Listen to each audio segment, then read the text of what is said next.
Čeprav se stanovanjski sklad ukvarja z nepremičninami, se od danes lahko prične ukvarjati tudi z ribištvom, saj je odličen bazen javnega denarja za ribarjenje v kalnem. Če vas ne dobijo in obsodijo, seveda. Zelo žalostno pri tej zgodbi je, da je bilo vse skupaj storjeno na škodo javnega denarja.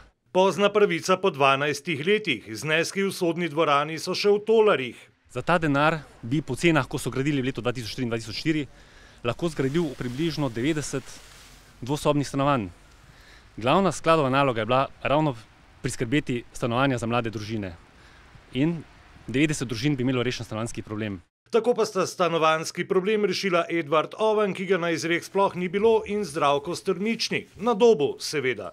Sodišče je ugotovilo, da sta Oven in Strničnik bila v dogovoru glede preprodaje zemljišč, oškodovanje pa je ugotovila tudi revizijska komisija stanovanjskega sklada leta 2006. Če bo slednji kdaj poskušal bežati, bo moral biti bolj spreten kot danes. Drugače ga bo policist zaustavil že zaradi hoje po cesti.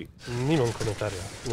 Kaj pa višina kazni? Vas je presenetila? Nimam komentarja. Meni se zdi popolnoma ustrezna. Z nepremičninami se ukvarjajo tudi drugi skladi, recimo ljubljanski, in tudi tu se dvomi o nepravilnostih, tako kot v primeru Jožke Hegler, vlečejo dolga leta. To je tista gospa, ki je videla svetlo prihodnost Celovških dvorov. Vsekakor ni bojazni, da bi katerokoli stanovanje ostalo prazno.